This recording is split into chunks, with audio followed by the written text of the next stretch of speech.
আমাদের রাজনীতি আপনাদের সমস্যার সমাধানের রাজনীতি। আমরা এমন চিকিৎসা ব্যবস্থা গড়ে তুলব যাতে টাকার অভাবে কেউ চিকিৎসা থেকে বঞ্চিত না হয়। আমরা দেশ গড়তে জুলাই পদযাত্রায় গত মাসে দেশের প্রায় প্রত্যেকটা জেলায় গিয়েছি, যেখানে আপনারা আপনাদের স্বপ্নের কথা বলেছেন, সমস্যার কথা বলেছেন। আমাদের রাজনীতি আপনাদের সমস্যার সমাধানের রাজনীতি। প্রায় প্রত্যেকটা জায়গায় আমরা শুনেছি চিকিৎসা ব্যবস্থা আপনাদের সাথে কিভাবে বৈষম্য করছে, কিভাবে আপনারা কিভাবে দুর্ভোগের শিকার হচ্ছেন। আমরা এমন চিকিৎসা ব্যবস্থা গড়ে তুলব যাতে টাকার অভাবে কেউ চিকিৎসা থেকে বঞ্চিত না হয়। আমরা এমন জরুরি চিকিৎসা ব্যবস্থা গড়ে তুলব যাতে করে হাসপাতালে পৌঁছানোর আগেই অ্যাম্বুলেন্সে জীবন রক্ষাকারী চিকিৎসা শুরু করা যায়। আমরা এমন ব্যবস্থা গড়ে তুলব যাতে বাংলাদেশের প্রত্যেকটা নাগরিকের স্বাস্থ্য তথ্য ডিজিটালি সংরক্ষিত থাকে, ইলেকট্রনিক হেলথ রেকর্ড থাকে, আর কখনো আপনাদের স্বাস্থ্য তথ্য হারাবে না। ফলে অপ্রয়োজনীয় টেস্ট করা কমবে, ভুল চিকিৎসার সম্ভাবনাও কমবে। আমরা প্রাথমিক স্বাস্থ্যকে শক্তিশালী করে গড়ে তুলব যাতে আপনাদের এলাকায়, আপনাদের ঘরের কাছে আপনারা মানসম্মত চিকিৎসা পান।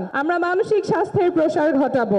অঞ্চল ভিত্তিক বৈষম্য দূর করতে আমরা বিভিন্ন অঞ্চলে হৃদরোগ এবং ট্রমা এবং অন্যান্য বিশেষায়িত কেন্দ্র স্থাপন করব। চিকিৎসার অভাবে যাতে কেউ কারো প্রাণহানি, অহেতুক প্রাণহানি না হয়, এমন চিকিৎসা ব্যবস্থা আমরা গড়ে তুলব।